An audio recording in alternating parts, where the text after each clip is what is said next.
Bienvenidos al canal del lector de Ortega y Gasset. Vivimos tiempos en los que el papel de la familia como institución básica de la sociedad está siendo ampliamente cuestionado. Un decisivo punto de inflexión en este sentido lo marcó el marxismo.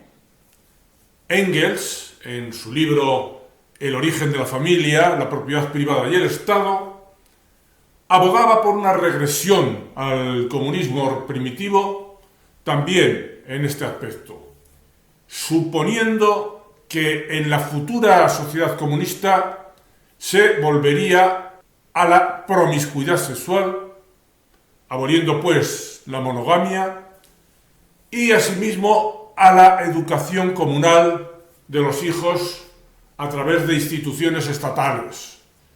En el declive que va teniendo la buena consideración hacia la institución familiar, destaca sobre todo la crítica y el desprestigio que está sufriendo la figura del padre, o como ahora parece que ha de decirse, el progenitor B, que estaría a la cabeza de esa institución tan repudiada que en los ambientes progres se denomina heteropatriarcado.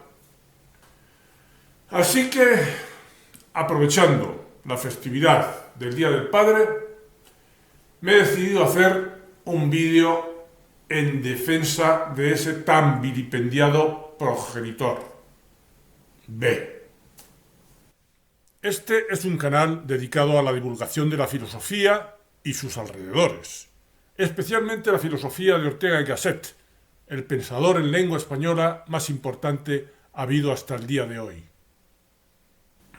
Y, como de costumbre, más que en lo que pueda decir yo, me voy a apoyar en lo que han dicho mis pensadores de referencia, sobre todo esta vez María Zambrano, la singular discípula de mi director intelectual, Ortega y Gasset, que en su libro de Zambrano, Hacia un saber sobre el alma, dejó escrito lo siguiente: si al hombre en su crecimiento se le deshace la idea del padre, ¿qué le queda? ¿Con qué cuenta? Al más leve incidente de su vida se llenará de terror y resentimiento. Estará en guerra contra todos y contra todo, también contra sí mismo. Efectivamente, Zambrano se refiere al hecho de que cuando falta la referencia del padre, se dificulta enormemente la integración en un mundo que, para empezar, desde que nacemos, se percibe como hostil y peligroso. No por otro motivo que por la gran vulnerabilidad que todos hemos sentido de pequeños. Eso, la ausencia del padre, puede conducir en sentido positivo a la resiliencia, a crear en sí mismo la capacidad de sobreponerse a los miedos y a las propias insuficiencias. Pero, en sentido negativo, se puede reaccionar, como señala Zambrano, al contraataque, sin salir de la posición infantil de vulnerabilidad y miedo, declarando la guerra al mundo como mecanismo de defensa. Por todo lo cual, puede la misma Zambrano decir también que, abro comillas, esta radical confianza con que mira a la vida quien ha tenido de veras padre es el estrato más hondo de un ánimo pacífico. Guerra y paz no están sostenidas por el derecho internacional. Siguiendo esta misma línea argumental, Zambrano critica la doctrina del psicoanálisis de Freud, el cual tenía una idea muy degradada del padre, puesto que en su teoría ocupaba el papel represor que impedía el incestuoso acercamiento a la madre, de tal modo que llega a considerar, en su libro Tótem y Tabú, que la civilización nace del sentimiento de culpa de los hijos después de haber matado entre todos al odiado padre, que suponía una barrera frente al deseado incesto con la madre. A partir de entonces, a partir de ese sentimiento de culpa, en la medida que el padre también suscitaba sentimientos amorosos, se instaura el represivo tabú del incesto, que rememora el complejo de Edipo. A tal teoría freudiana, Zambrano opone esta reflexión. Abrimos comillas.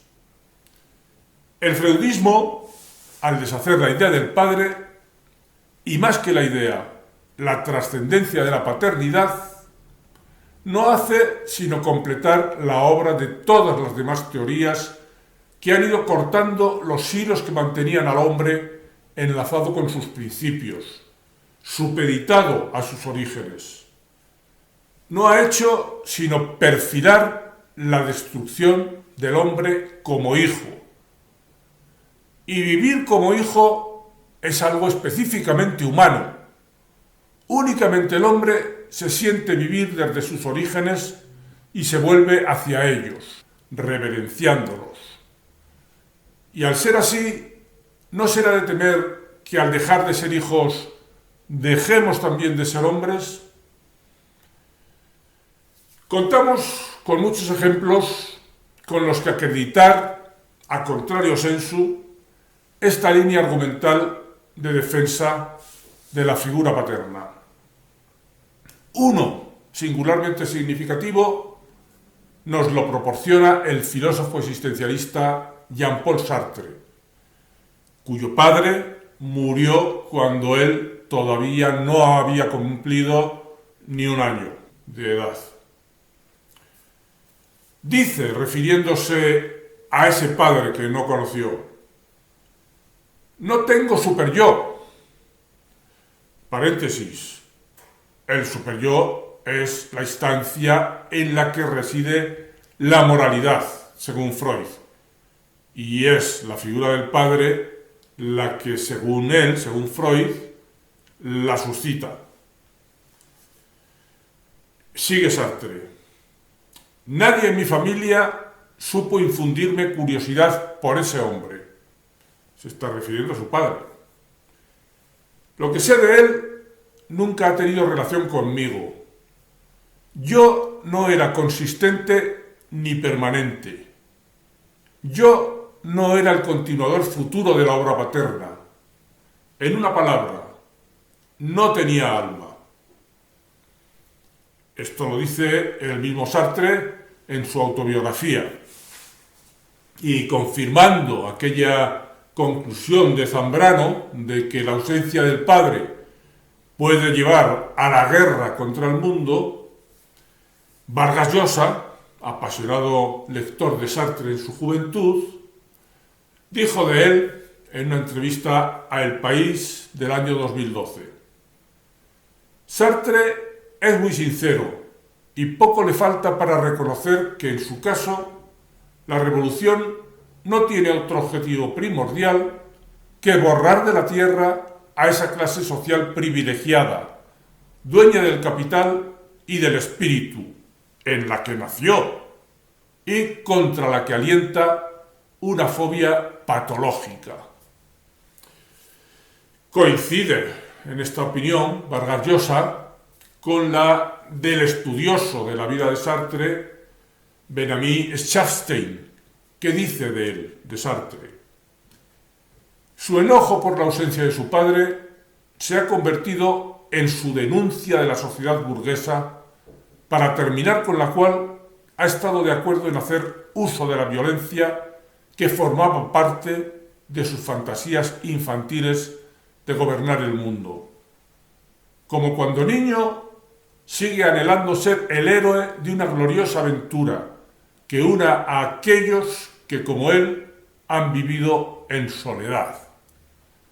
Sigue necesitando producir efectos en el mundo real, a fin de sentirse a sí mismo real y purgar la culpa y la falsedad del niño irreal al que no se quiere lo suficiente.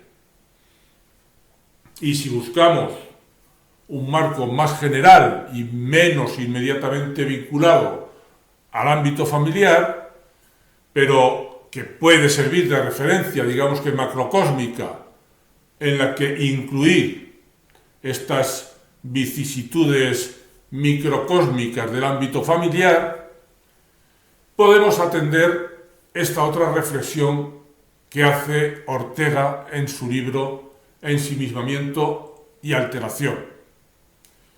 Dice: si fuésemos agradecidos, habríamos desde luego caído en la cuenta de que todo eso que nos es la tierra como realidad y que nos permite, en no escasa medida, saber a qué atenernos respecto a ella, tranquilizarnos y no vivir estrangulados por un incesante pavor, lo debemos al esfuerzo y el ingenio de otros hombres.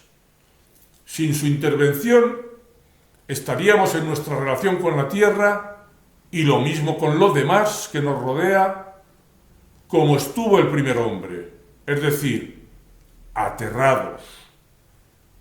Hemos heredado todos aquellos esfuerzos en forma de creencia que son el capital sobre que vivimos.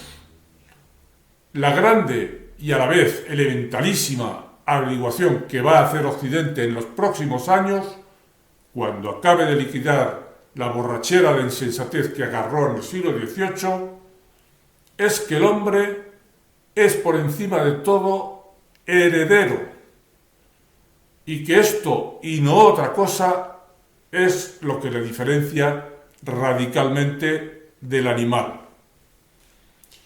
Idea esta que ratifica también María Zambrano al decir que somos herederos, continuadores siempre. Nada ha empezado con nosotros. Y en línea con todo ello, Carl Gustav Jung avisa de lo que significa el abandono de estas maneras de estar en el mundo que se deducen de lo que dicen Ortega y Zambrano. Dice Jung: la edad del progreso ha destruido la cultura espiritual con su crítica nihilista. La esencia de la cultura es la continuidad y conservación del pasado. Paréntesis. Este pasado que ante todo representa el Padre. Anhelar la novedad, sigue diciendo Jung, solo produce anticultura y acaba en barbarismo. Y en fin, creo que podemos concluir con este pensamiento del, por otro lado para mí, bastante desconcertante filósofo Ludwig Wittgenstein, que decía: ¿qué sé sobre Dios y la finalidad de la vida? Sé que este mundo existe, que podemos llamar Dios al sentido de la vida, esto es, al sentido del mundo, y conectar con ello la comparación de Dios con un Padre. Feliz Día del Padre y hasta otro vídeo, amigos.